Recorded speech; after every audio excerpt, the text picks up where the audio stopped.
నేను ఎందుకు చూడుండ్రి, ఆలోచించుండ్రి, అనుభవిస్తారు అని చెప్పి ఎందుకు చెప్తున్నా తెలుసా?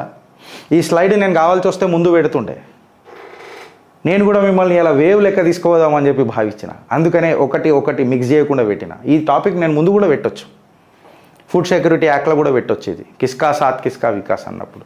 కాకపోతే ఈ టాపిక్ సపరేట్గా మాట్లాడాలి కాబట్టి చెప్పిన. ల్యాగ్ చేయకుండా సీరియస్గా పోయి డైరెక్ట్లో పోయి టాపిక్లో మాట్లాడితే, హేమంత బిశ్వా శర్మ ముఖ్యమంత్రి వర్యులు మాట్లాడిన మాట ఏందనంటే, నాకు ఇవాళ సావు బతుకుల మధ్యలో నేనున్నా, 40% పాపులేషన్ జంప్ అయింది, దీనిపైన కడి నజర్ పెట్టాలా. ఇన్ఫిల్ట్రేటర్స్ అంటే గుసాన్స్ వస్తున్నారు, గుస్పేటియా. ఈ గుస్పేటియాలు వచ్చి ఎలక్షన్లను తారుమారు చేస్తున్నారు, నార్త్ ఈస్ట్లో చాలా ప్రాబ్లం అవుతుంది అని చెప్పి హేమంత బిశ్వా శర్మ మాట్లాడిన మాటలు మీకు అర్థమైంది అనుకుంటా.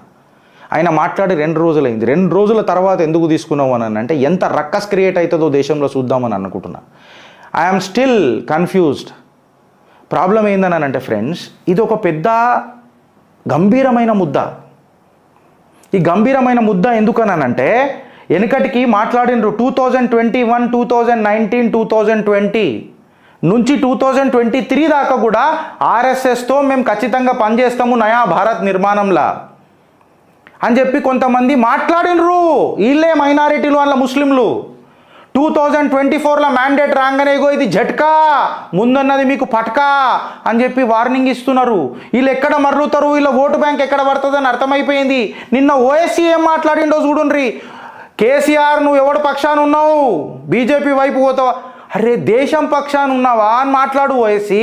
బీజేపీ పక్షాన ఉంటావా, ఎక్కడ ఉంటావు? లేకపోతే మేము కాంగ్రెస్కి సపోర్ట్ చేస్తాం. నువ్వు ఒక పారాసైట్ వేసి ఎంతసేపు మంది బతుకుల మీద బతికిని పూత పూసుకుంటావు. ఇది గుర్తుపెట్టుకో. నీ జిందగీలో నీకంటూ ఒక సొంత అజెండా ఏది లేదు.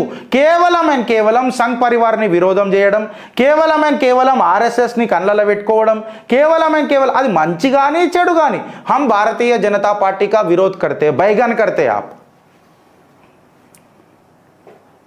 ఇలా పోయేసి హీరో ठेकेदारीలకు గంగా జమున తహసీబ్కి.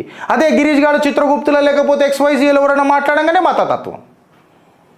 మీరు మాట్లాడితే అది స్వతంత్రం, మేము మాట్లాడితే మతతత్వం. అరే భలే మాట్లాడతారు రా భయ్ మీరు. ఇప్పుడు ఈ పాపులేషన్ దగ్గరికి వస్తే ఈడే షర్జీల్ ఇమాం గారు మాట్లాడిండి వెనకటికి ఏమనని, ఒక ప్రొటెస్ట్ తీసుకొద్దాం, సిలిగురి కారిడోర్ చికెన్ నెక్ని బంద్ చేద్దాం, ప్రొటెస్ట్ చేసినామనంటే ఎందుకు కట్ చేస్తావురా నువ్వు? ఓడయ్యా జాగిరని కట్ చేస్తావురా నువ్వు?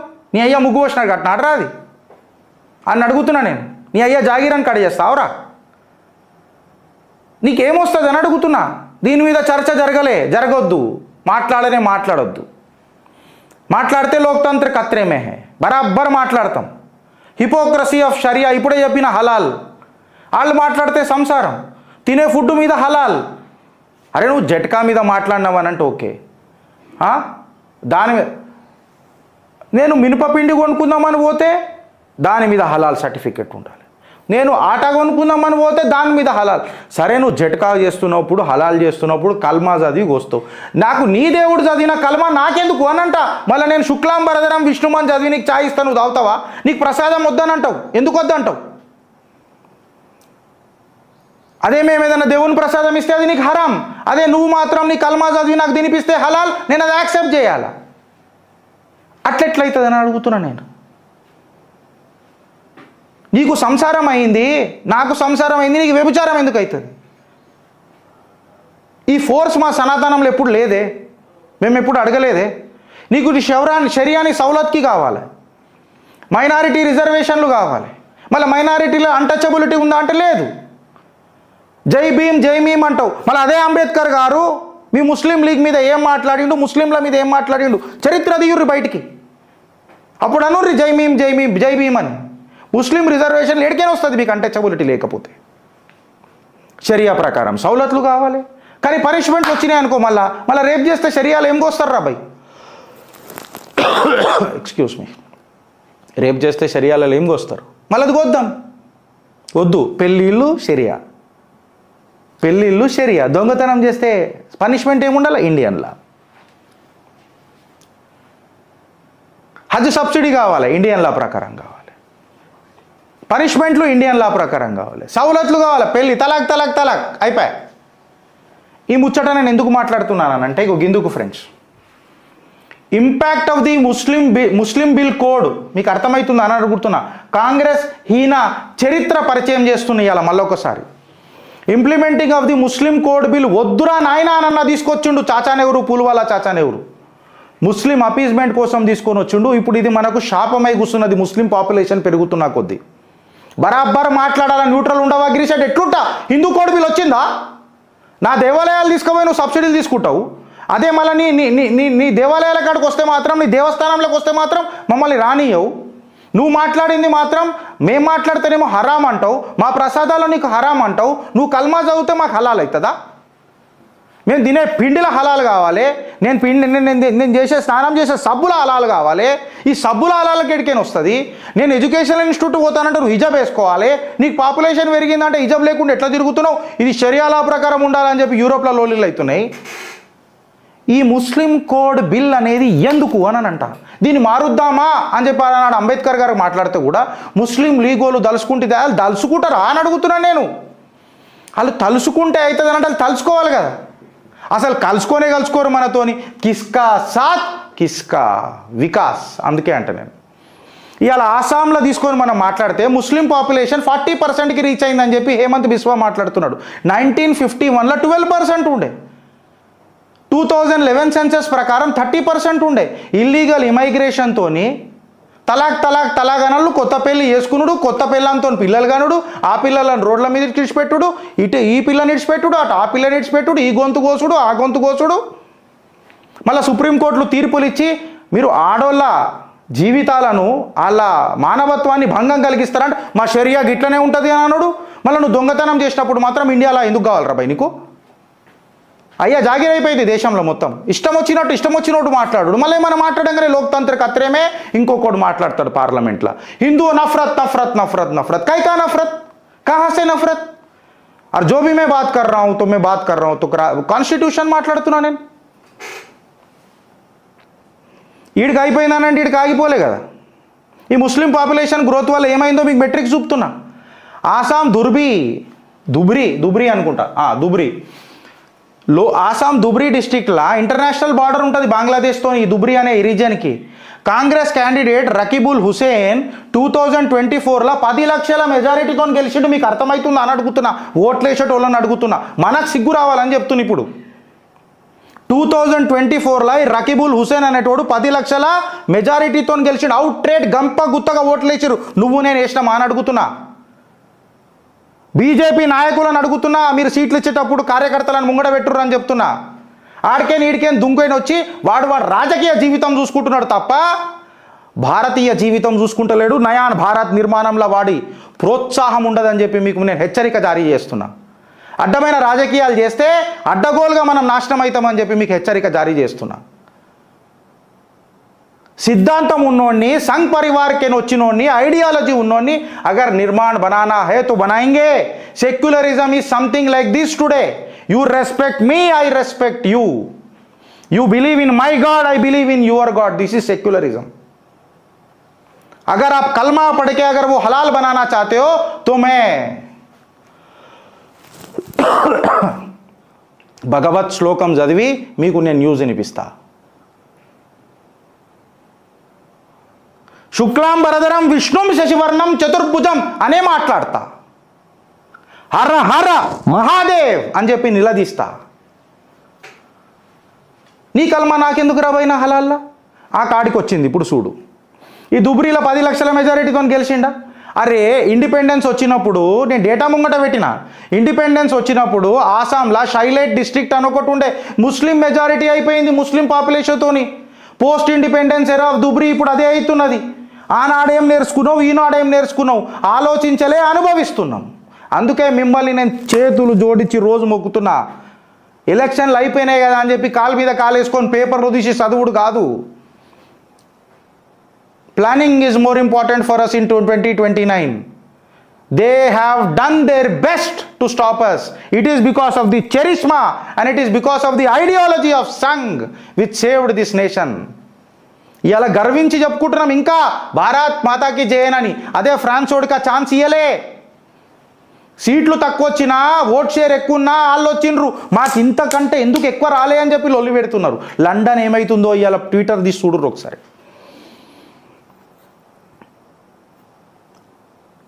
ఆడొకడు జేఎన్యూ ఇప్పుడే చెప్పిన షర్జీల్ ఇమామ్ గాడు ఏం మాట్లాడాడు. ఇవాళ బీహార్లో కూడా మన కిషన్ గంజే తీసుకోండి, లేదా పూర్ణియా ఆఫ్ బీహారే తీసుకోండి, డెమోగ్రఫిక్ అట్లనే అయింది కదా. మాల్దా, ముషీరాబాద్ అండ్ దినాజ్పూర్ ఆఫ్ బెంగాల్స్ తీసుకోర్రి. సందేశ్ ఖలీలా మాట్లాడితే ఒక్కడు మాట్లాడాడు. ఆడొచ్చి చికెన్ నెక్ కట్ చేస్తానని అంటాడు. భారత్ తెరే టుకుడే హోంగే అని అనగానే స్లోగన్లు రేజ్ అయితే ఏడికేని. అరే కాంగ్రెస్ తెరే టుకుడే హోంగే అంటే మాత్రం లొల్లి. సోనియా గాంధీని వాళ్ళ అమ్మ పేరు పెట్టుకొని మాట్లాడితే కూడా ఆయన పేరేంది అర్నబ్ గోస్వామిని అరెస్ట్ చేస్తారు. అదే భారత్ తెరే టుకుడే హోంగే హమ్ యాక్సెప్ట్ కర్నా హై, we should accept it. Why? అరే మీకు అర్థమవుతుందా? ఆడ ప్రమాణ స్వీకారం చేస్తుంటే జమ్మూ అండ్ కాశ్మీర్లో టెర్రరిస్ట్ అటాక్ అవుతుంది. మళ్ళీ జమ్మూలో మొత్తం లొల్లి అవుతుంది. రాహుల్ గాంధీ మాట్లాడుతున్నాడు జమ్మూ అండ్ కాశ్మీర్లో ఆర్టికల్ 370 తీసినాక ఎందుకు లొల్లిలు అవుతున్నాయి మళ్ళా అని. They want to bloody prove that it is not because of the peace in Kashmir, is because of article 370 అని చెప్పి now they want to prove. ఇది మీకు అర్థమవుతుందా అని చెప్తున్నా. నాకేమొచ్చింది, నా ఇంట్లో ఫినాయిల్లో సబ్సిడీ దొరికిందా, నా ఇంట్లో సండాస్ కడుక్కోనికే నాకు సబ్సిడీ దొరికిందా, ఇదే ఆలోచించుకుంటూ కూర్చో నువ్వు. అరే నా ఫ్యూచర్ ఏంది, నా దేశం ఏంది, నా బ్రెడ్ ఆన్ మై టేబుల్ ఏంది, నా చైల్డ్స్ ఫ్యూచర్ ఏంది, ఇది వద్దు మనకు. They are concentrating on the constitution, you are concentrating on the subsidy. This is the problem. వాళ్ళు సీసా సమోసా కోసం కొట్లాడతలేరు. వాళ్ళు తీసుకొచ్చిన లా చూడండి, వాక్. నేను ఖర్చీఫ్ వేస్తే మళ్ళాడు పట్టుకునేది లేదు, డంకేపే చోటని మాట్లాడుతున్నాడు. నువ్వు సీసా సమోసాకు పోయి ఓటైపో. మాట సాపరండి మనకు అర్థరికి అర్థమవుతున్నది. జమ్మూ అండ్ కాశ్మీర్లో బయట వాళ్ళని ఎవరిని తీసుకురాలేమో అటాక్ అయినప్పుడు. రైసీ హిల్స్లోనో ఎక్కడో ఉంది కదా, అది రైసీలోనో ఎక్కడనో 5,000 6,000 ఇచ్చి చేపిచ్చిరు లొల్లి. మొత్తం లాజిస్టిక్స్ అంతా భారత్లకైనా సప్లై అయింది, జమ్మూ కాశ్మీర్లకైనా సప్లై అయింది. ముందు బార్డర్ల దగ్గర ఉంటుండే లొల్లి, కాశ్మీర్ బార్డర్ దగ్గర. ఇప్పుడు ఎంటర్ అయింది లోపలికి. ఇది మీకు అర్థమైందా? గిరీష్ ఆధారాలు చూపుతావు కదా, నువ్వు ఎందుకు చూపుతావు? నేను ఆధారాలే చూపుతారా భయ్, నేను ఆధారాలే చూపుతా. ఒక రైసీ అటాక్ అని Hindu pilgrims local cattle trader Hakim Din provided food shelter and logistics to terrorist. 5,000 రూపాయలకు వాళ్ళకు తిండి పెట్టిండు, ఇల్లు ఇచ్చిండు, పండుకోనిక జాగి ఇచ్చిండు, అదే అన్నదమ్ముల లెక్క చూసుకున్నాడు. 5,000కు చూసుకున్నాడు. ఇది అలా ఐకమత్యం. నాకు కింద ఇప్పుడు కమెంట్లు వస్తూనే వచ్చు, అరే నువ్వు మారవారా, అరే నువ్వు మారవా. నేను మారరా, నేను మారా.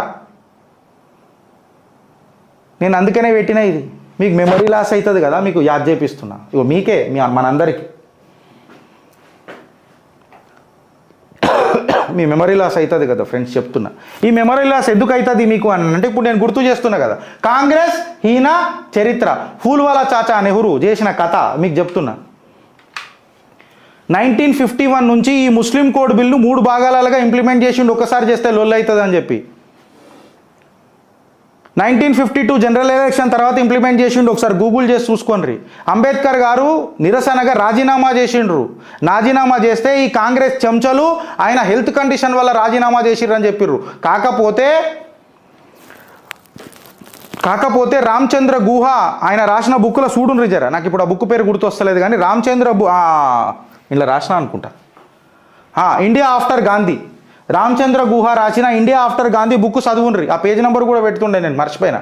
అందులో పోయి చదువుండ్రి. అందులో క్లియర్ కట్గా రాస్తారు అంబేద్కర్ గారు ఎందుకు రాజీనామా చేసిండ్రు, ఈ ముస్లిం లీగ్ పట్ల ఆయనకి ఏం ఆలోచన ఉండనో చెప్తారు. వీళ్ళు గంగా జమున తైజీబాన్ ఢోంగ్ చేస్తారు ఫ్రెండ్స్. ఆ మహనీయుడు పాపం కరెక్ట్గా మాట్లాడిండు. బట్వారా మజహబ్కే నాంపే హోనానై చెయ్యి అని చెప్పిండ్రు.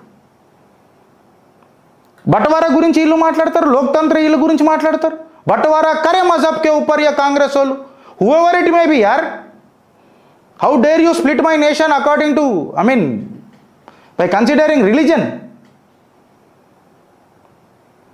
ఈడ మీకు అర్థమైందా అని చెప్తున్నా. నేను అడుగుతున్న పూల్వాలా చాచా నెహ్రూని, ఇవాళ ఆయన లేడు కాబట్టి కాంగ్రెస్ వాళ్ళని అడుగుతున్నా. అంబేద్కర్ గారు లండన్ స్కూల్ ఆఫ్ ఎకనామిక్స్లో ఎకనామిక్ ప్రొఫెసర్ చదివి వచ్చిండు కదా, పిహెచ్డి చేసిండు కదా, మళ్ళీ ఆయనని ఎకనామిక్స్లో ఎందుకు తీసుకోలే, ప్లానింగ్ కమిషన్లు ఎందుకు తీసుకోలే? డాక్టర్ రాజేంద్ర ప్రసాద్ ప్రెసిడెంట్ అయిన తర్వాత కూడా నెహ్రూ అవమానించలే, సుభాష్ చంద్ర బోస్ ఫ్యామిలీ మీద నిఘా పెట్టలే, వారు క్రిమినల్ అని చెప్పలే.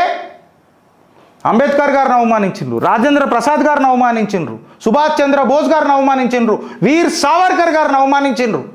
ఎంతసేపు కాంగ్రెస్ చెంచాలను పెట్టుకొని పరిపాలించారు తప్ప దేశ ప్రేమికులను, దేశ సేవకులను, భరతమాత ఒడిలో కలిసిపోయిన ఆ వీర మరణాలను ఎన్నడన్నా దగ్గర తీసుకొని మాట్లాడినారా? వీళ్ళంతా కాంగ్రెస్ వాళ్ళు పెద్ద పెద్ద ముక్కులు పెట్టుకొని మాట్లాడతారు, జీడిపి అని మాట్లాడతారు. బొంగు తెలుసు మీకు.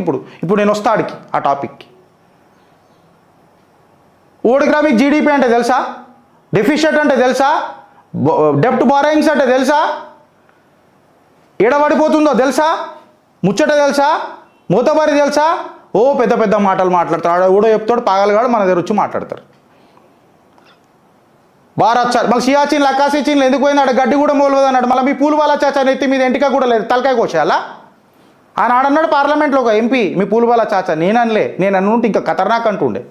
నేను కిందికేని మీద దాకా లెక్క పెడుతుండే ఎంటికలను. మళ్ళీ సిగ్గులు శరాలు ఉండాలి. చెంచాలతో రాజకీయాలు చేసి చమత్కారాలు చేసినానంటది ఈ కాంగ్రెస్ హీన చరిత్ర. అందుకే నేను మీకు చెప్తున్నా ఫ్రెండ్స్, ఆలోచిస్తారా, అనుభవిస్తారా? భారత్ మాతాకి జై.